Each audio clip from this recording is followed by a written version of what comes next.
have our Henry. You have Recording has Henry, started. Derek, Mary, Carol, Paquita. I'm trying to see Jennifer. anybody else. Jennifer, yes, who's off camera. Yes, I think that's it. Okay. We're ready to begin. Good Yes. morning. Okay, welcome. Good morning, everyone. Welcome to the first Independent Budget Office Advisory Committee meeting of 2026. I'm Paquita Davis, Friday Vice Chair. Today on the agenda, we have Advisory Committee staffing changes and IBO's response to the mayor's preliminary budget. Our first action item is to adopt the minutes of the December 17, 2025 Advisory Committee meeting. These were emailed to you and they're also attached to today's calendar invitation. Anyone who's had a chance to review them, did you have any questions or corrections of the minutes?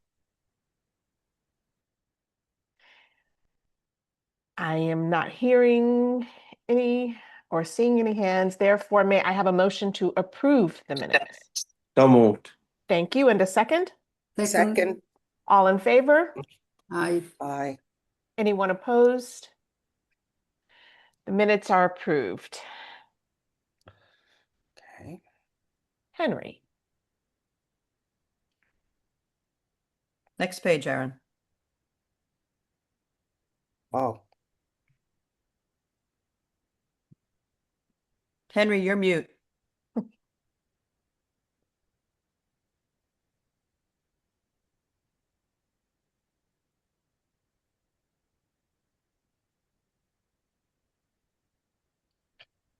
You mean I just read the whole? Oh my. Oh, no, you're muted again. Okay, folks, give me a minute, please. I read the entire. Oh. I'm sorry. I'm having a moment. Okay, so now for the election of chair and vice chair, New York City Charter, Chapter 11, 259D. States that the committee shall at its first meeting in every numbered yet elect among its members a chair and a vice chair who shall serve until the 31st day of March and in next even a number year of the next even number year. So like to nominate the chair, Paquita Davis Friday, former vice chair, and vice chair Carol Kellerman as the vice chair.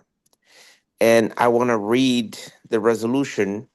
Whereas, according to Chapter 11, Section 259D of the New York City Charter, the Independent Budget Office Advisory Committee shall elect a chair and a vice chair from among its member, and its meeting at its meeting in every even number year to serve until the 31st day of March of the next even number year. And whereas today it's the first such meeting, of the IBO Advisory Committee in 2026, and whereas IBO Advisory Committee member Henry Garrido has nominated Paquita Davis Friday to serve as IBO Advisory Committee Chair and Carol Kellerman to serve as Vice Chair. Now, therefore, be it resolved that the IBO Advisory Committee hereby elects Paquita Davis Friday to serve as IBO Advisory Committee Chair to serve until the 31st day of March 2028. And further resolve that the IBO Advisory Committee hereby elects Carol Kellerman to serve as IBO Advisory Committee Vice Chair to serve until the 31st day of March 2028. And be further resolved that the director of the IBO of her designees hereby authorized to take any steps necessary to implement this resolution. And so move, Madam Chair.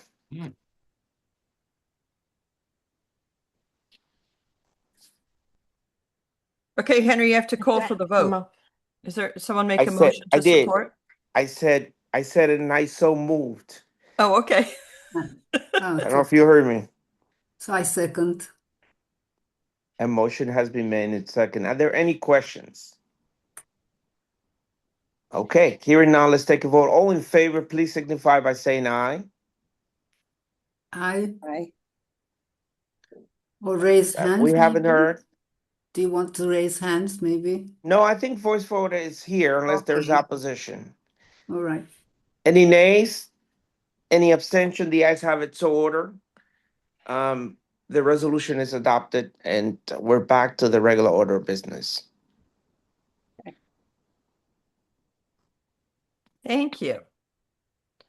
Okay, next up is Jennifer.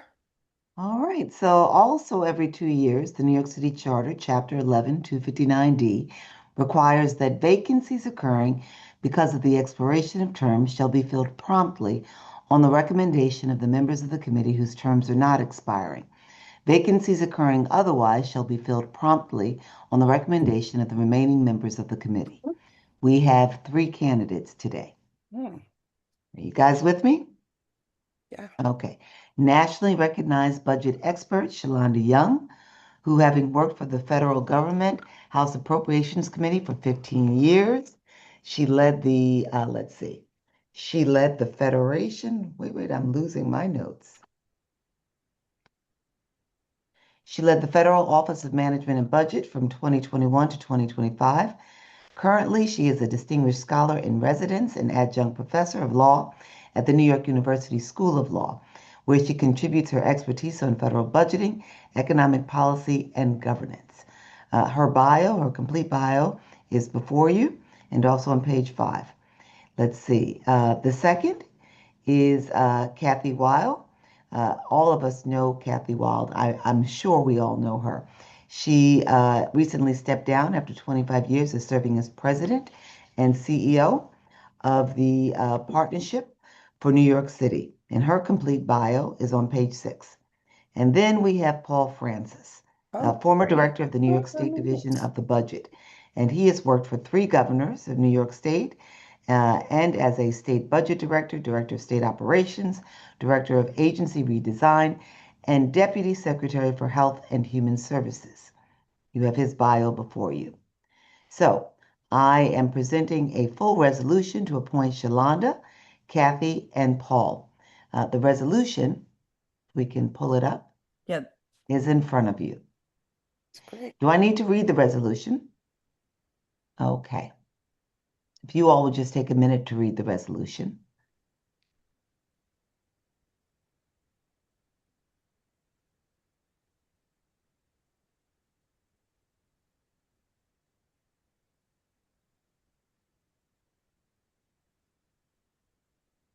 I move that we accept the resolution as proposed. Is there a second? Second. All in favor? Aye. Resolution passes. Great additions. Really terrific group. Thank you so much, Henry and Jennifer. Thank you. I also wanted to ask everyone to take a minute to thank the 2 advisory committee members whose service is now complete, Kareem Hudson and Melanie Hartzog. Thank you. Okay. And hi, this is Louisa. Good morning. I also want to recognize some IBO staffing changes. We have promotions within. Erin Unger has become my special policy advisor, and Cameron Chapman has been promoted to the lead economic development analyst. So we congratulate Erin and Cameron. We also want to recognize a spring intern, Mahan Hassan.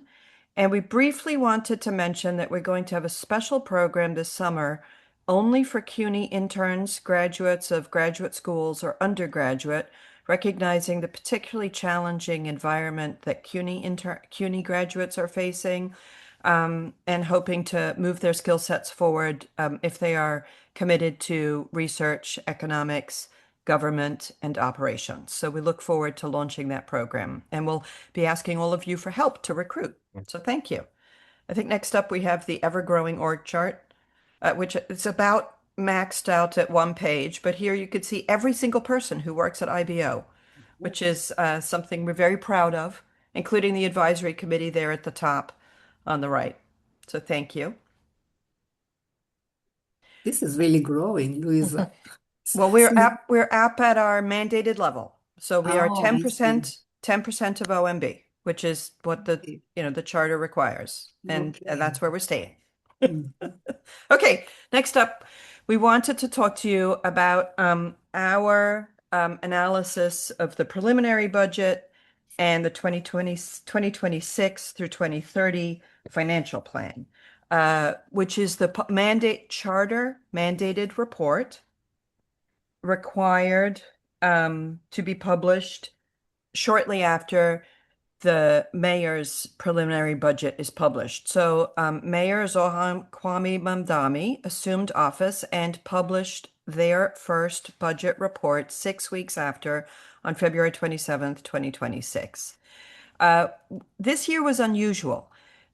Normally, at the first Finance Committee hearing, the Office of Management and Budget testifies first, then the controller, then various other groups, including the IBO.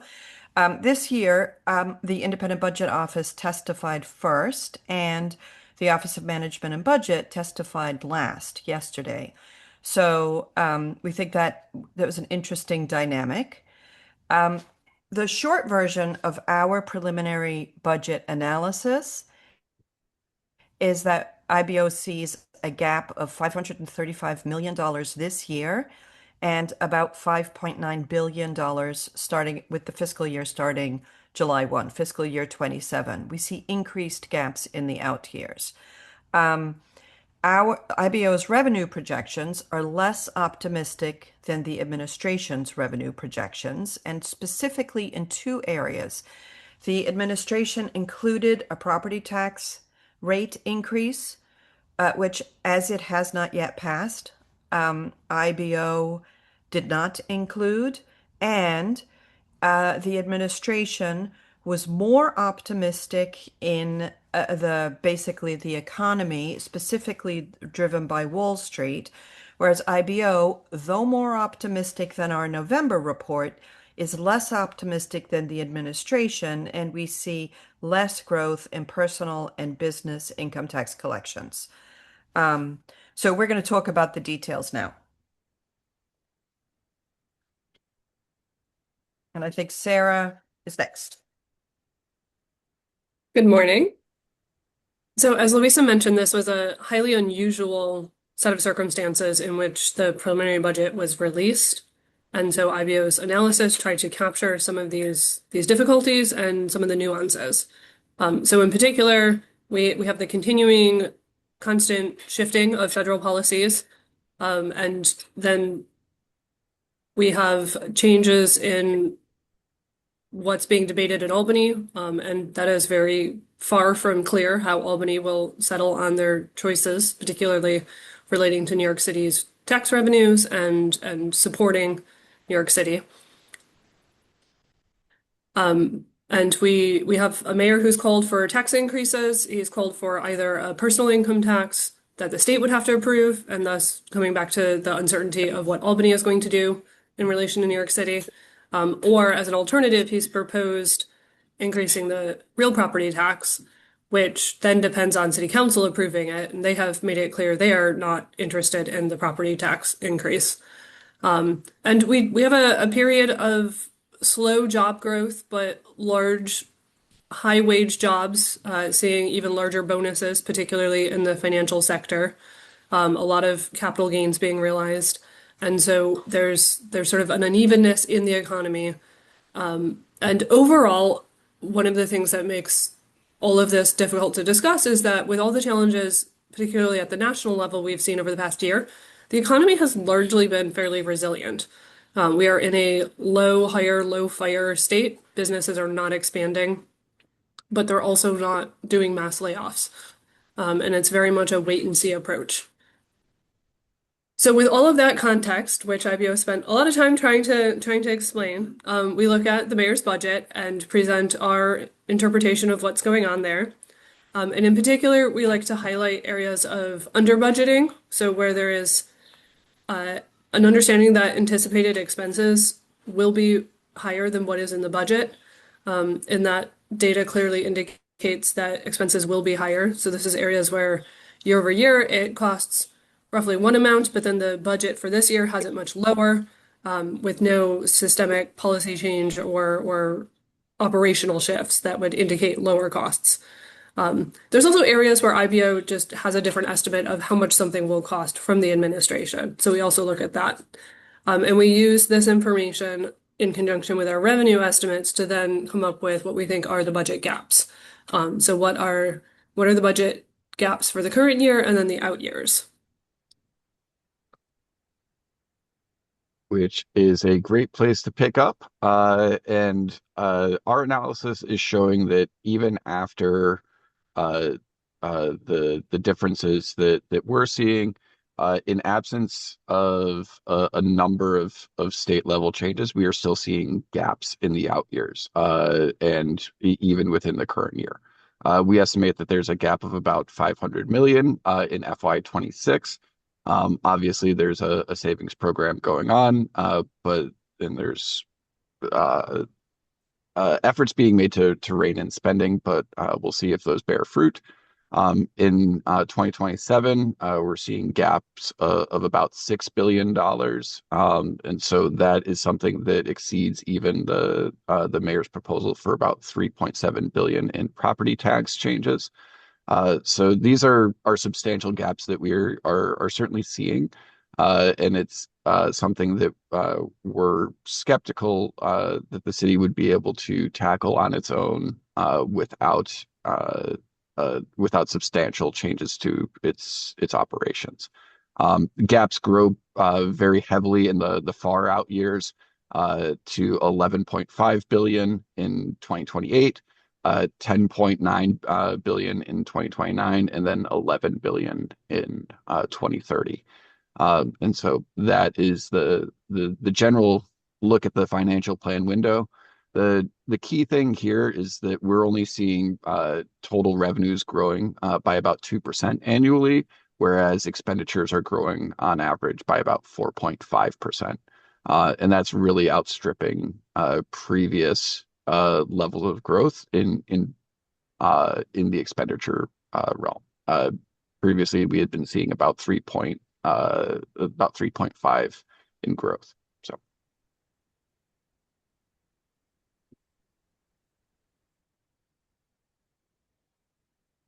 Cole?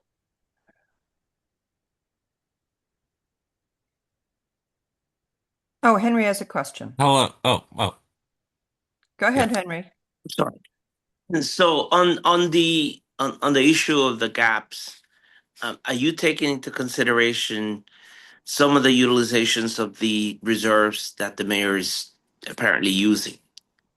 In other words, is this just an income and expense exercise? The way that we calculate things on the expenditure side is we take the administration's numbers as a given for certain actions like that. But then we take a look at historical actuals for programs in the way that they have been spent previously. This isn't so much the case here in the current administration, but in prior administrations, you would see a lot of policy announcements that weren't funded. I think really what we've seen in this plan is a switch from somewhere where our gaps were normally driven primarily by expenditure differences in the prior administration. Now we're really seeing gaps that are showing up because we see different revenue numbers than they do. And partially this is because we're not assuming that they're raising property taxes or getting the PIT changes in the state bill. But the reserves are in. The reserves are in. I got it. So my point being is, you're saying those gaps are greater because you're not assuming those things are going to happen. Right. The things that we are not assuming are happening are the tax changes that he has proposed. Okay. Got it. Yeah, but the reserves we're seeing even after the drawdown of reserves, we're still seeing these gaps. Is a better way to put it. Thank you. Mary? Hi. Yeah, so you're assuming that property taxes are not rising, right? We have not assumed that in our revenue Yeah, forecast. okay, good, because I just heard that they are going to be he's moving away from that idea already.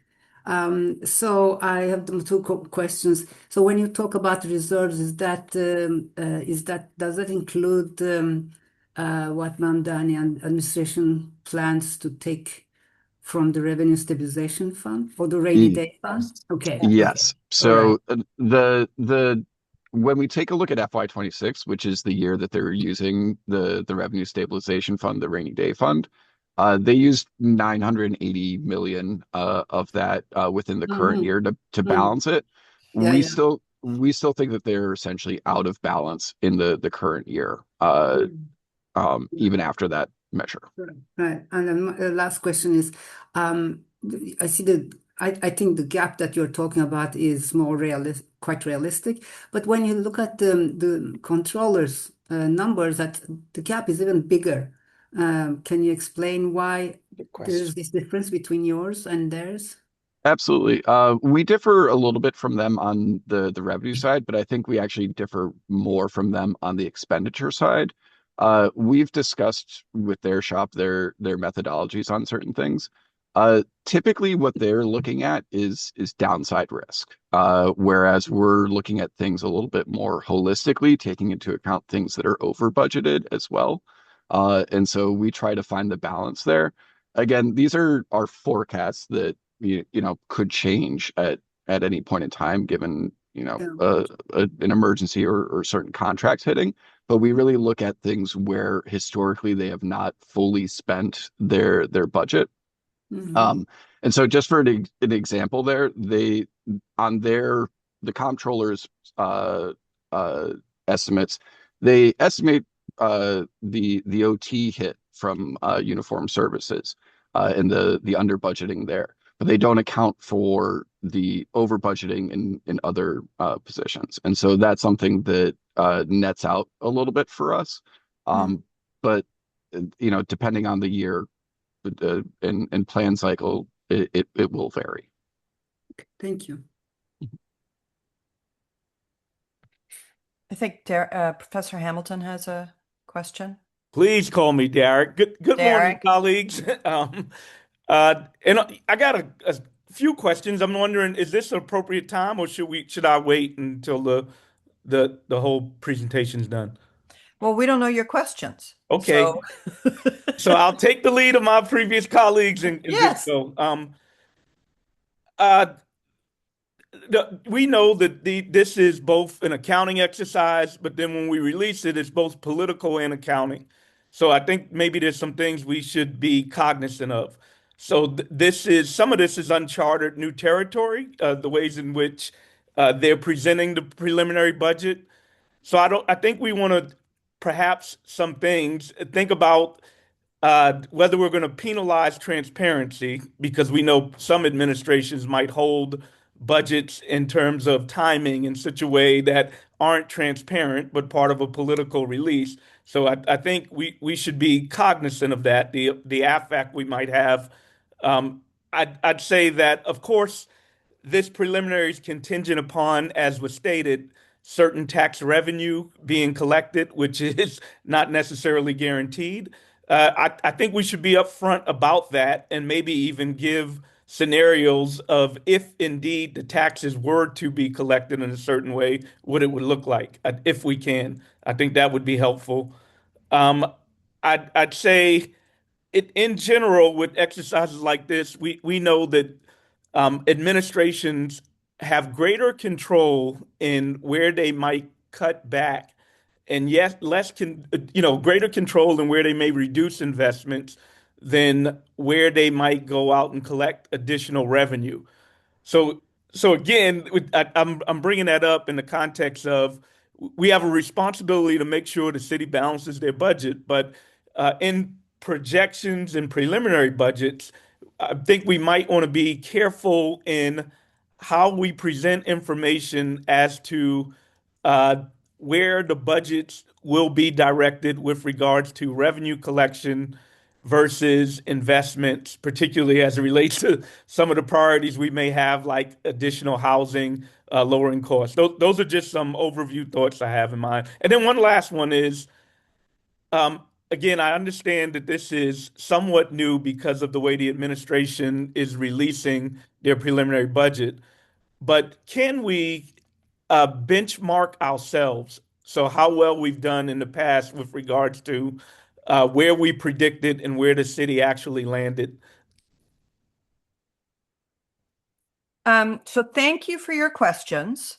And I think the best way to answer these is as we go through showing various areas. But I do want to say that both in our testimony and in our written report, we explicitly praised the administration for being accurate in its transparency around expenditures and for stopping the trajectory of under budgeting that had been occurring, so that areas that had traditionally not been funded at the rate that data would show they should have been funded, police overtime, city FHEPS, the due process cases and education as examples, are now funded appropriately. And so in funding, in recognizing expenditures, in that accuracy and transparency, the city, if in effect, illuminated the scale of the underfunding that had been going on and put pressure on themselves, and thus we believe are in the situation of revenue optimism. But so we explicitly praised that. We do have a chart that shows like who got the math right, which we'll show you because, there are various things that are forecast and sometimes different people are better. And we do also talk about if the property taxes and if the state income taxes were to come to be, and if the chief savings officers, the savings initiative were to be, how those might play out on the gaps as we see them. So we look forward to talking about that. I think we have another question from Henry. It's more of a point of clarification, Louisa, that I think we need to also acknowledge that this is a moving target. Like by the time the discussion about drawing down to the reserves, from the rainy day fund, there had to be negotiations with the council where now there's discussion about retiree health reserve fund and what the timing of that is. Some require 30-day implementation. Some can be done, sooner, I should say. And then the other thing is, the other unusual thing about it is on the tax part, and I think Carol will know this better than anybody here, is the tax commission, because of the changes and all the turnover, was a little late in reporting some of its projections. Like if you look at the tax commission's projections, it looks like in the REUC on the utility side, the projection zero because they have no assessment. And I only know that because my members try to teach me this all this time. Whereas in finances, the expectation that the revenue from utilities is going to be zero is like probably not. But that's what he says on the projection. So in a way, it's also unusual that we have so high turnover in so many different agencies. That he's not just the mayor and an UMB commissioner. And we have to acknowledge those at the time when the reports are being done. Hey, Carol, did you want to add something? Because you're muted.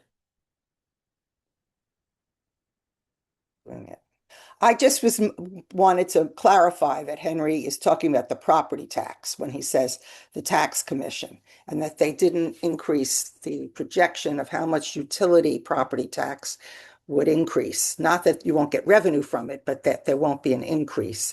And I don't really know how likely that is or not. But the point that everything about revenue projections, including whether things get past the legislature or the council, opposes things, that's true. It's all to be determined, which is why once the budget passes, we have to have 4 quarterly revisions. So, and I did want to say that I read the report last night, and that, as you said to Derek, it does the things that he suggested. It does, point out the compliment the mayor for the transparency on expenses. It does project what the tax revenue would be if his various tax proposals go through. So it's a hard, it is, it's a hard road to steer here in terms of tone. But I think, on the text that I've seen, that you've done it quite well. Thank you. Derek?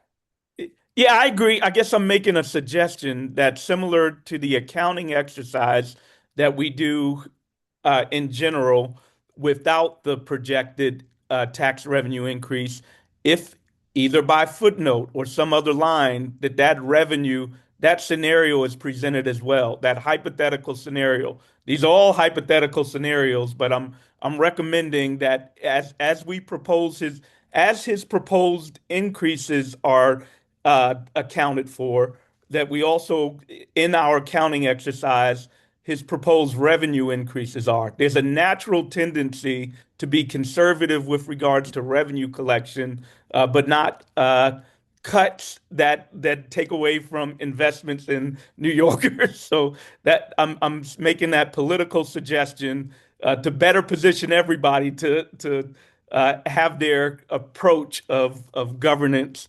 accurately. Sorry, I'm stumbling on words, but accurately viewed by the American people, the New Yorkers, in a projected way. Okay, and we hear you. I think in a couple slides we have some information to what you're speaking to, but maybe if we go to the next slide, I think this is Cole talking about the forecasting, and I think the one after this may actually help too. So Cole, do you want to Yeah, go yeah, from yeah. here?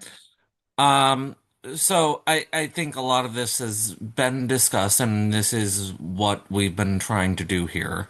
Um, we are not assuming any tax policy changes that are, to say the least, very up in the air, and we don't know what will go through or not. And that is what our forecast is based on. The biggest difference between us and the administration's numbers is driven by the property tax assumption of whether that would go through or not. Um, but even when we back that out, we do have a different assumption about revenue growth in the next couple years, fiscal year 26 and 27, in personal income tax and business income tax. And we feel that, there's more downside risk than upside at this point in time. So we're not very optimistic about the performance of Wall Street continuing the way it has been. And that is driving this underlying difference. Um, And so if we go to the next page, here we're presenting a comparison between ourselves, the Office of Management and Budget, the City Controller, the State Controller, and the City Council on revenue estimates. In other words, taxes, fees, fines, the monies that come in. And we highlighted the highest and the lowest just as you quickly look through to help sort of show. But you could see, like if we just look at 26 and 27, you see the range, but I think you also see how close many of these estimates are.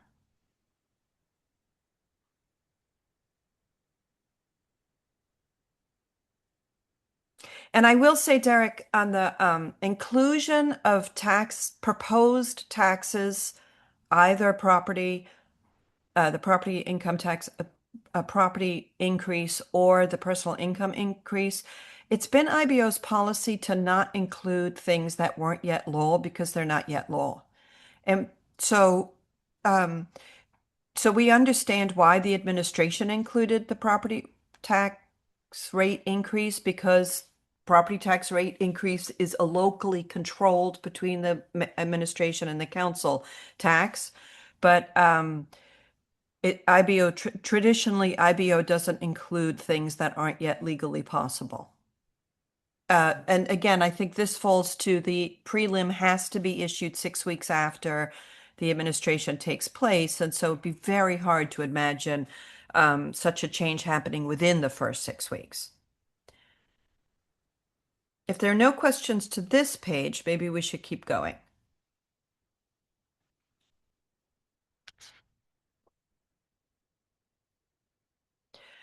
So another major factor on the city's budget is the state. And obviously, the state budget is due April 1st. Sometimes they're on time, sometimes they're not. And 2 of the last 3 years, they have not been on time. But there are major fiscal and policy impacts within the state budget that will impact New York City. So beyond the question of both personal income and other taxes, which the governor states opposition to, but the Senate and House, Senate and Assembly in their one houses have limited increases to. There are also areas in children and youth, housing, and education with major amounts of monies potentially coming to the city. Obviously, there's the $1.2 billion announcement by the governor to support children, specifically in the 2K. There is also $300 million for children, for city youth at risk, which is raise the age and close to home. There are increases proposed to the senior citizen resident income exclusion, SCREE and DRE, which are limitations to income, which would increase more stability for those communities in housing. There is an additional housing voucher program being proposed by the governor with 50 million. And there are some major changes in education, both to the foundation aid formula and to the mechanism with which the class size might be funded. The class size legislation that the state had put forward and initially not offered any fiscal supports to the city, even while they were required to shift policy majorly. Any question on state budget?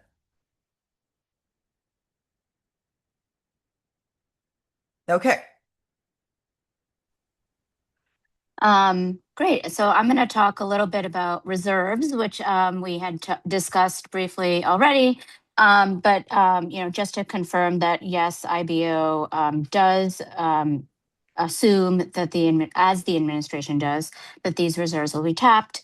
Although there has been a lot of heated debate about that. So to talk about the 2 areas where the administration has proposed drawing down on funds. First, the Retiree Health Benefit Trust, and this is a something that the city funds to support medical coverage for city retirees. As of the end of last fiscal year, 2025, the balance was 5.2 billion. And then 4.1 billion in benefits were paid during the year. So this is another area where IBO has lauded the administration on greater transparency. In past mayoral administrations, the balance of the RHBT has been sort of allowed to reduce.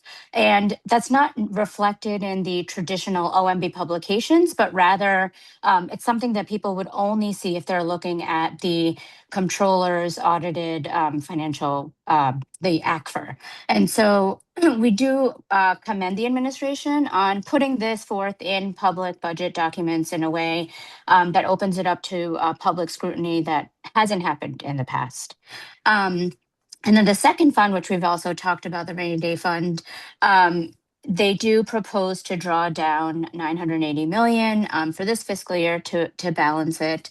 They use, then the balance is currently at 1.97 billion. And so that 980 million would be reduced from that. They are proposing to, for both the RHBT and the rainy day fund, replace those funds in 2028. So signaling that these are intended to be short-term ways to fill the gaps. This is an area that IBO has said that best practice would call for the administration and the city council to establish rules governing when funds would be put in, when funds would be drawn down. It was approved by the state, and the state and does empower the city to set procedures for those, and that's something that IBO thinks, is a wise decision.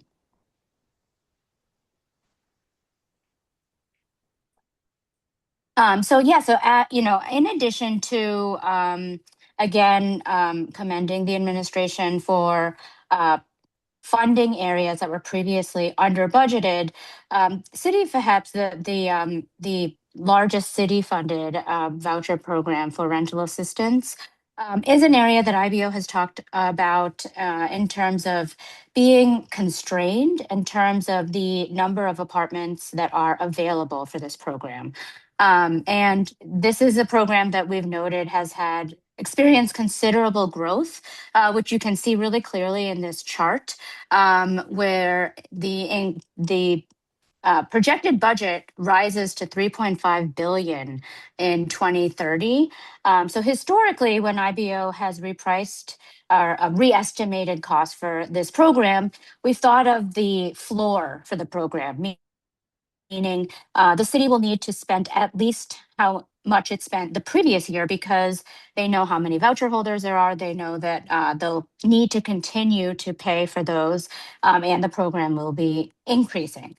And so in this scenario, IBO is the thing that we don't know is what the ceiling for this program is. And that's, and we highlight the fact that costs have risen about 4% each month over the last 2 fiscal years, although it's slowing a little bit in the last fiscal year.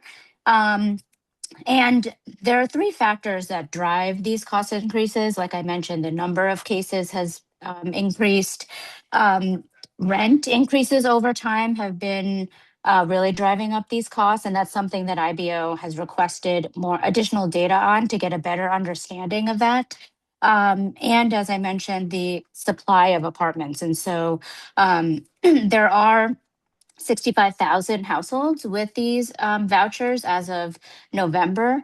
We do note that the largest voucher program in the city, Section 8, there are 138,700 households with vouchers. And we note that, the city perhaps is the mechanism that helps individuals get out of shelter and find permanent housing. And so we also want to just note that there are over 86,000 people that have been living in the city's shelters in recent months. And so this is an area that we are tracking really closely. We've requested additional data to try to get a better understanding of both the size of households and to get a sense of the sort of the types of apartments that people are finding to better understand, the supply side of housing that is supporting city FABs. So I will say to the labor negotiations that it is not unusual at this point in the cycle to use lower projections for the cost of city wage increases. It is not unusual to use lower projections for the cost of city wage increases while labor negotiations have not yet officially been completed. The preliminary budget includes about half the amount typically needed for new labor contracts, which is why IBO anticipates that additional funds will likely be needed. Okay. I would say less than half, Reese. I figured I'd get something from Henry, and I read the words. I tried to. But we just wanted to make it clear. We don't think that this is the administration being they're being transparent. This is the way it normally is, but normally there will be additional funding added at some point. That's what we're trying to say. Mary? Mary, you're on mute. You'd think that I would learn after so many years. So there are several sources for the increase in this cost. item, and one of them is the increase in the population that needs this, right?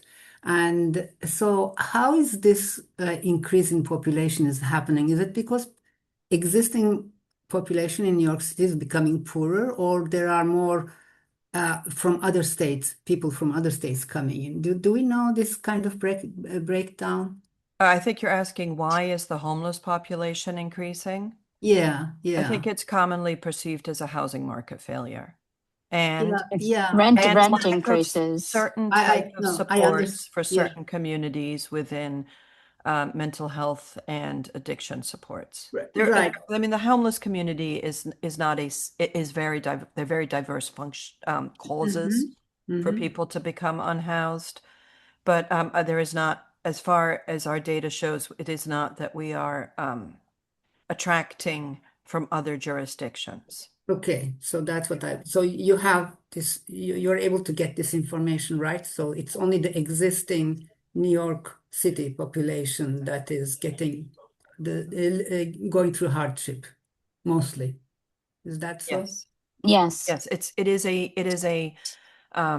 yes, it is an increasing challenge to lower income households and individuals through a combination of housing market failure and policy changes in certain types of mental health services, causing shorter term stays and more instability in the community. Yeah. Okay. Thank you. Okay, next, head count. So the city has approximately, right now, approximately 292,000 active full-time employees, which is up from approximately 280,000 in 2023. But we do need to recognize that the city has had pretty major fluctuations in its headcount, reaching an all-time active full-time employee high of just over 300,000 in 2020, and then a pretty dramatic drop by 2023, which occurred, which was definitely driven by the COVID pandemic. In 23, the city actively increased hiring through a series of techniques, but 5% continue as of February of this year to remain vacant. So what the chart is showing you are agencies which we thought were of particular interest, with the budget, the active, the level of vacancy, and the percent of vacancy rate. Currently, there is a proposal to basically half the vacancy rate, although the OMB director yesterday explained that there's careful analysis going on.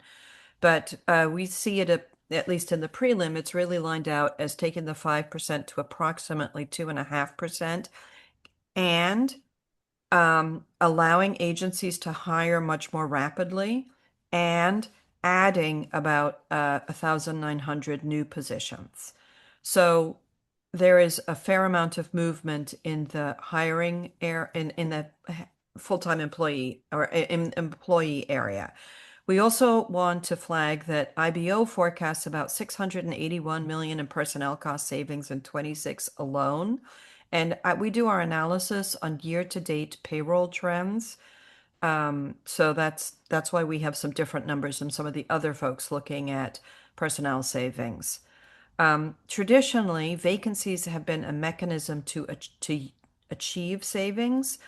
But we believe that the combination of eliminating many of these vacancies and the commitment to speed hiring will lessen this area of potential savings. And we also want to flag that optimal agency operations require that staffing analysis occur, not just increasing or decreasing, but rather really consideration as to where are the staff, and are the operations designed to maximize how the staff can function? Are there any questions in headcount? Yeah, Luisa, one question, which is something that has been out there, which is the issue of that in exchange for hiring the half of the vacancy, the agencies would have to give up the other half. Yes, so in the preliminary budget, there is the both commitment to reduce the vacancy rate to about 2.5 from 5 to about 2.5, but then to commit to allow the agencies to hire that 2.5. And as you know, there are currently a series of tools in practice, and by currently I mean over the last couple of years. For example, agencies were allowed, there were hiring freezes. Sometimes agencies were allowed to hire one person for every two vacancies. There is also a system run by the Office of Management and Budget, the Personnel Action Reduction Technique, which is basically vetting that hires are appropriate. So there are a series of tools that cause most agencies in the city to hire at very slow processes or very slow timelines.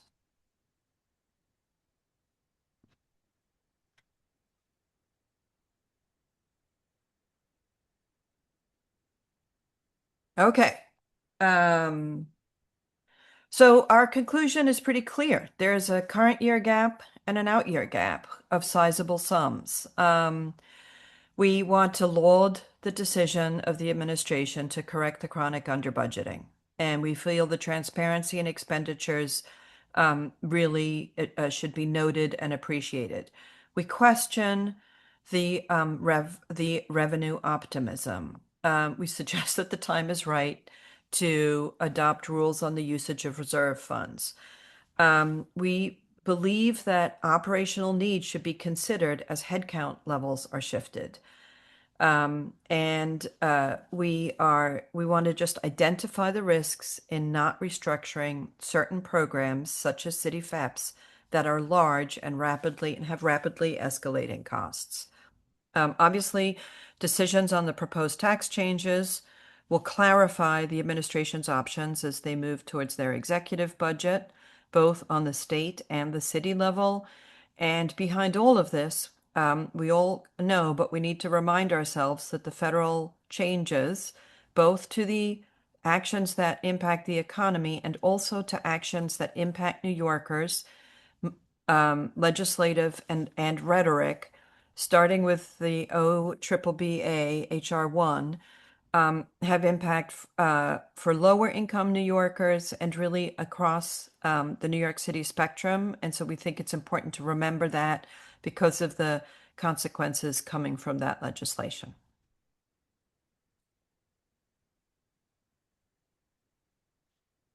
Tarek.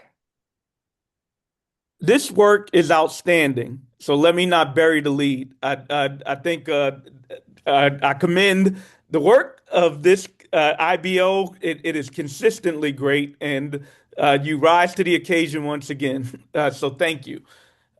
And I do, and I am making what I think is a value add suggestion with regards to shifting the ways in which we present information, which is even if in appendix, if the projections are added where the proposed revenue collections do actually occur, so that we could at least look at in an accounting way what it would look like if those policies are enacted. Because again, these are budgets are political. We all know this, especially projected budgets.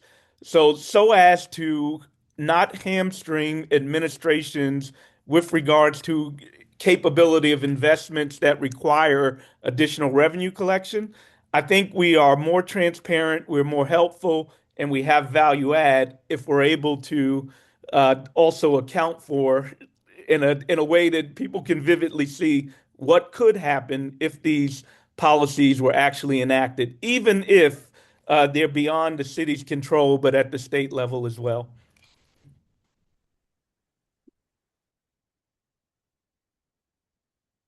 So I appreciate your feedback. Of course, I appreciate the team, your praise to the team, and I want to laud the IBO team. They're awesome. I also appreciate your feedback. I do want to just flag in our published report on the prelim on page 16, we do basically flag what the administration projects the where there are projections, what they say the projections would be, but we also pretty clearly state that none of the proposals, in other words, not the state personal income tax, nor the city-driven property income tax rate, nor the savings, none of those proposals taken alone would close the budget gaps. And so we do think it's also important to understand that. But we hear your feedback, Derek. And the good news is we have another report that will be published shortly after the administration's executive. So we've got another one coming in May.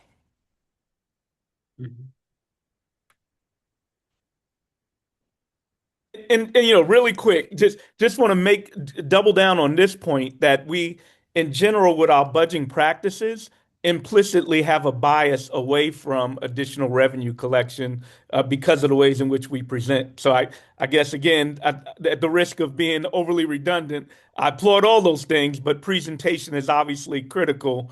And what I'm suggesting that we put in would be somewhat of a shift from what we typically do, and I think ultimately uh, opening opportunities for redirection of budget for some of the people that are more marginalized.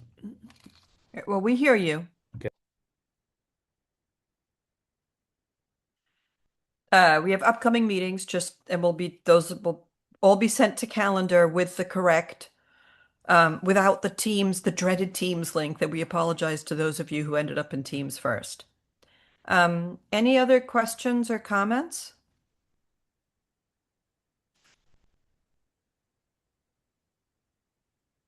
Well, I would like to echo that, Derek. It's really great work and very detailed, and you looked at every aspect of it.